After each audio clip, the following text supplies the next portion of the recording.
আসসালামু আলাইকুম। Speaking English কোর্সে সবাইকে স্বাগতম। আশা করি সবাই ভালো আছেন। আমি আলহামদুলিল্লাহ ভালো আছি। তো আজকে আমরা যে বিষয়টি নিয়ে আলোচনা করব সেটা স্পিকিং ইংলিশের জন্য অত্যন্ত গুরুত্বপূর্ণ। এরকম ইম্পর্টেন্ট কিছু বিষয় নিয়ে আজকে আমরা আলোচনা করব, যেগুলো জানলে স্পিকিং ইংলিশের ক্ষেত্রে আপনার অনেক হেল্পফুল হবে। আমরা খুব সহজেই ইংলিশ বলতে পারবো। তাহলে চলুন আর দেরি না করে শুরু করা যাক। ইচ্ছে করছে বোঝাতে যদি কোনো কিছু এরকম হয় যে ইচ্ছে করছে এরকম বোঝায়, তাহলে সেক্ষেত্রে আমরা কি বসাবো? Feel like. তার মানে ইচ্ছে করছে বোঝাতে যদি আমরা কোনো সেন্টেন্স তৈরি করতে চাই তাহলে সেক্ষেত্রে আমরা ফিল লাইক বসাবো। তাহলে চলুন একটা বাক্য দেখি। আমার ইংরেজি শিখতে ইচ্ছে করছে। তাহলে দেখেন, আমার ইংরেজি শিখতে ইচ্ছে করছে, এখানে ইচ্ছে করছে বোঝাচ্ছে, তাহলে কি হবে? অবশ্যই ফিল লাইক হবে। তাহলে স্ট্রাকচারটা কি হবে, সেন্টেন্সটা কিভাবে তৈরি করতে হবে? প্রথম হচ্ছে সাবজেক্ট দিতে হবে, এরপরে ফিল লাইক দিতে হবে, এরপরে ভার্ব, এরপর হচ্ছে আইএনজি দিতে হবে, এরপর এক্সটেনশন মানে বাকি অংশ। তাহলে চলুন দেখি বাংলা করলে কি, ইংলিশটা করলে কি হবে, বাংলাটা কি। তাহলে আমার মানে আমি, সাবজেক্ট হচ্ছে আই, এরপর হচ্ছে আমরা কি বলছিলাম, ফিল লাইক দিব, দিলাম ফিল লাইক। এরপর কি ভার্ব, কি ভার্ব মানে হচ্ছে কাজ করা, এখানে কাজটা কি হচ্ছে, শেখা। তাহলে শেখার ইংরেজি হচ্ছে লার্ন, এই যে লার্ন। তাহলে তার সাথে কি করতে হবে, আইএনজি যোগ করতে হবে।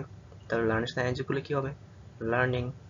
এরপরে কি এক্সটেনশন মানে বাকি অংশ কি আছে, ইংরেজিটা বাকি আছে। তো ইংরেজি, ইংলিশ হচ্ছে ইংলিশ, ফুল স্টপ। তার মানে আমার ইংরেজি শিখতে ইচ্ছে করছে।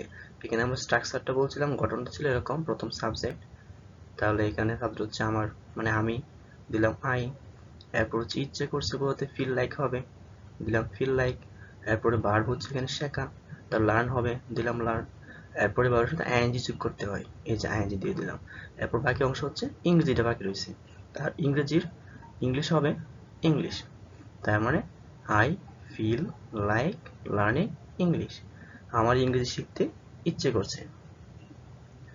তাহলে চলেন পরেরটা দেখি। এরপর হচ্ছে দক্ষ বা পটু হওয়া বোঝাতে, মানে কোনো বিষয়ে যদি এক্সপার্ট হয়ে থাকেন তাহলে আমরা কি বসাবো, ওই বাক্যটা বোঝানোর জন্য আমরা গুড অ্যাট বসাবো। কেউ যদি কোনো বিষয়ে এক্সপার্ট হয় বা দক্ষ হয় তাহলে সেক্ষেত্রে আমরা কি বসাবো, গুড অ্যাট। যেমন আমরা একটা বাক্য বলতে পারি, আমি ইংরেজিতে দক্ষ, আমি ইংরেজিতে দক্ষ। তাহলে সেক্ষেত্রে আমরা কি বসাবো, প্রথম হচ্ছে সাবজেক্টটা বসাবো, এরপরে সাবজেক্ট অনুযায়ী এম বসবে, অথবা ইজ, অথবা আর। এরপর কি বসাবো, গুড এট। এরপর যদি যেটা বাকি থাকে মানে অবজেক্টটা আমরা বসিয়ে দিব। তাহলে দেখি ইংলিশটা কি হয়। এখানে আমি হচ্ছে, আমির ইংরেজি হবে আই, দিলাম আই। আর আমরা জানি আয়ের সাথে এম বসে, এই যে এম, আই এম। এরপর কি স্ট্রাকচার অনুযায়ী গুড এট, এই যে গুড এট। আর এখানে বাকি আছে কি, ইংরেজি অবজেক্ট, এই যে ইংরেজি দিয়ে দিলাম। তার মানে আমি ইংরেজিতে দক্ষ। তাহলে এখানে সাবজেক্ট আই, দিলাম আই। এরপরে আমরা জানি আয়ের সাথে এম বসে, দিলাম এম। এরপরে স্ট্রাকচার হচ্ছে গুড এট, দিলাম গুড এট। এরপর বাকি আছে ইংরেজি, আর ইংলিশ হচ্ছে ইংলিশ। তার মানে I am good at English, আমি ইংরেজিতে দক্ষ। এরপর হচ্ছে ধরেন আপনি কোনো একটা কিছু দেখছেন বা দেখতেছেন, এবং হঠাৎ করে মনে হচ্ছে কি, দেখি তো কি হচ্ছে এখানে, আপনি জিজ্ঞেস করেন কি হচ্ছে বা কি চলছে। যদি এরকম কি হচ্ছে বা কি চলছে বোঝায় এরকম কোনো বাক্য বলতে চান তাহলে আমরা কি বসাবো, হোয়াটস অন। কি বসাবো, হোয়াটস অন। তো এক্ষেত্রে চলুন একটা বাক্য দেখি, যেমন কি হচ্ছে এখানে, এখানে কি হচ্ছে বা কি হচ্ছে এখানে। তখন আমরা কি করব, আমাদের গঠনটা হবে এরকম, প্রথম আমরা হোয়াটস অন দিব, এরপরে হেয়ার দিব অথবা দেয়ার। হেয়ার মানে হচ্ছে এখানে, কি হচ্ছে এখানে। অথবা যদি বলেন না কি হচ্ছে সেখানে, তখন হবে দেয়ার। দেয়ার মানে সেখানে, হেয়ার মানে হচ্ছে এখানে। তাহলে চলেন দেখি কি হয়। তাহলে প্রথম আমরা বসাবো হোয়াটস অন, বসালাম হোয়াটস অন। এরপরে কি এখানে, তার মানে এখানে ইংরেজি হচ্ছে হেয়ার, হোয়াটস অন হেয়ার, কি হচ্ছে এখানে। এরপরে আমরা জানবো কোনো কিছু চাওয়া বোঝাতে, মানে কেউ যদি কোনো কিছু চায় বা আপনি যদি কোনো কিছু চান বা কিছু হতে চান, কিছু করতে চান, তখন কি হবে, ওয়ান্ট বসে। কি বসে, ওয়ান্ট। তাহলে চলুন একটা বাক্য দেখি, আমি ইংরেজি শিখতে চাই। কি শিখতে চাই, ইংরেজি শিখতে চাই। তো এরকম যদি হয় তাহলে আমরা কিভাবে চেঞ্জ করব, এটাকে আমরা ট্রান্সলেটটা করব কিভাবে? প্রথম সাবজেক্ট, এরপরে ওয়ান্ট দিব, এরপরে টু দিব, এরপর ভার্বের ওয়ান। ভার্ব ওয়ান মানে ভার্বের প্রেজেন্ট ফর্ম। এখানে ভার্ব কোনটা? শেখা, শিখতে চাই, শেখাটা হচ্ছে প্রেজেন্ট ফর্ম, এটার প্রেজেন্ট ফর্ম হচ্ছে লার্ন দিব। এরপর হচ্ছে অবজেক্ট, যেটা বাকি থাকবে সেটা দিয়ে দিব। তাহলে চলো এটাকে ইংলিশে করে দিয়ে কি হয়, আমি, এর ইংরেজি হচ্ছে আই দিলাম, এরপরে সাবজেক্টের পরে কি বসে? ওয়ান্ট না, তাহলে ওয়ান্ট দিয়ে দিলাম, আমি চাই। এরপরে কি? টু ছিল, দিলাম টু। এরপরে ভার্ব ওয়ান, তাহলে ভার্ব কোনটা? শেখা, এই যে শেখা, তার মানে এর ইংরেজি হচ্ছে লার্ন, এই যে লার্ন। এরপর অবজেক্ট কি আছে? ইংরেজি, বাকি তো এটাই আছে, তো সবই হয়ে গেছে।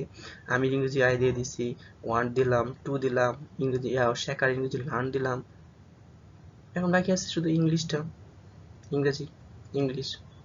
তার মানে এখন ইংলিশটা বসালে শেষ। তাহলে আরেকটু দেখি। প্রথম হচ্ছে আমি, মানে সাবজেক্ট, দিলাম আই। এরপরে ওয়ান্ট মানে চাওয়া, ওয়ান্ট দিয়ে কি বোঝায়? চাওয়া বোঝায়, এই যে চাই, এটা ইংরেজি হয়ে গেছে ওয়ান্ট। স্ট্রাকচার অনুযায়ী আমরা ওয়ান বসালাম। এরপর কি দিতে হয়? ঘটনা অনুসারে টু দিতে হয়, টু দিলাম। এরপরে আমরা কি শিখতে চাই? ইংরেজি, তাহলে ইংরেজি কি শিখতে চাই? ইংরেজি না, তাহলে শেখাটা হচ্ছে ভার্ব, এই যে শিখতে চাই, শেখা। তাহলে এই শেখার ইংরেজি হচ্ছে লার্ন। তাহলে আমাদের আমির ইংরেজি হয়ে গেছে, শেখার ইংরেজি হয়ে গেছে, চায়ের ইংরেজি হয়ে গেছে, বাকি আছে কোনটা? শুধু ইংরেজি কথাটা বাকি আছে। আর এটার ইংলিশ হচ্ছে ইংলিশ। আর এটাই হচ্ছে অবজেক্ট, আমরা এখানে সেটা বসায় দিব, ইংলিশ।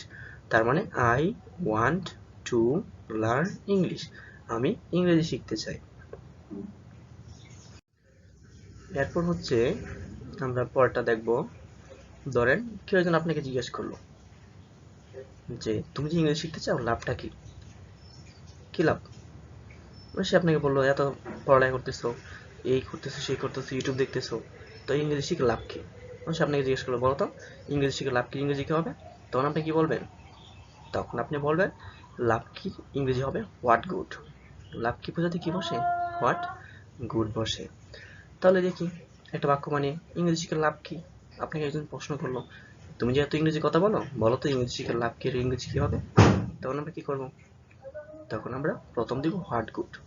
আমাদের প্রথম কি দিতে হবে? What good. এরপরে দিতে হবে ট্রু, এরপরে ভার্ব ওয়ান মানে ভার্বের প্রেজেন্ট ফর্ম, এরপরে অবজেক্টটা দিয়ে দিব বাকি অংশটা।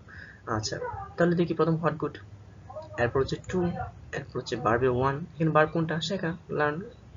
আর হচ্ছে অবজেক্ট, অবজেক্ট হচ্ছে ইংরেজিটা বসবে। আচ্ছা, তাহলে আমরা যদি ইংলিশ করি তাহলে কি হবে? প্রথম হোয়াট গুড দিলাম, এরপরে টু দিলাম, এরপর ভার্ব হচ্ছে শেখা, লার্ন দিলাম, এরপর বাকি আছে কোনটা? ইংলিশ, ইংলিশ দিয়ে দিলাম। তার মানে what good to learn English, ইংরেজি শিখে লাভ কি? হয়ে গেল what good to learn English, ইংরেজি শিখে লাভ কি। আমরা এরপরে দেখবো ক্ষতি কি বোঝাতে। ধরেন তখন আপনি বলতে পারেন যে লাভ নাই নাকি, তাহলে তুমি বলো ক্ষতি কি। তার মানে কি? আপনি জিজ্ঞেস করতে পারেন বলো তো ইংলিশ শিখে ক্ষতি কি, আমি তো লাভ কি ইংলিশটা বললাম, তা আপনি বলেন দেখি ইংরেজি শিখে ক্ষতি কি, এর ইংলিশটা কি হবে? তাহলে ক্ষতি কি বোঝাতে হবে? What harm. ক্ষতি কি হবে? What harm. আর স্ট্রাকচারটা হবে, আর এটা বাক্যটা যদি আমরা বলি তাহলে এমন হবে ইংরেজি শিখলে ক্ষতি কি। স্ট্রাকচার কেমন? ওই যে আগের মতো, আমরা হোয়াট গুড দিছিলাম লাভ কি বলতে, আর এখানে ক্ষতি কি বলতে হবে? What harm. এরপর এখানে টু ছিল, এটাও সেম টু থাকবে, এটা ভার্ব ওয়ান ছিল, এটাও ভার্ব ওয়ান থাকবে, শেষ অবজেক্ট ছিল, এটা শেষে অবজেক্টই থাকবে। তাহলে চলুন দেখি কি হয়। ইংরেজি শিখলে ক্ষতি কি? তাহলে প্রথম হবে হোয়াট হার্ম, স্ট্রাকচার অনুযায়ী কি বসবে? What harm. এরপর টু বসবে, দিলাম টু। এরপরে ভার্ব ওয়ান, এখানে ভার্ব কোনটা? শেখা, তাহলে লার্ন। এরপর বাকি আছে কোনটা? ইংরেজি, অবজেক্টটা, তাহলে আমরা অবজেক্টটা দিয়ে দিব English. What harm to learn English, ইংরেজি শিখে ক্ষতি কি। যাই হোক, আজকে আমরা যে বিষয়গুলো শিখলাম অবশ্যই আমাদের বাসায় প্র্যাকটিস করতে হবে, প্র্যাকটিস না করলে কিন্তু আবার ভুলে যাব। অবশ্যই প্র্যাকটিস করতে হবে। We have to practice more and more. Without practising we cannot do well in future. আমরা প্র্যাকটিস করা ছাড়া কখনোই ভবিষ্যতে ভালো করতে পারবো না। And also we have to remove our inertia. আমাদের জড়তা অবশ্যই কাটাতে হবে। Without removing inertia we can not speak fluently. আমরা অবশ্যই যদি জড়তা দূর না করি আমরা ভালোভাবে কথা বলতে পারবো না, সাবলীলভাবে কথা বলতে পারবো না। And also we can practice with our parents, our colleague, our friend.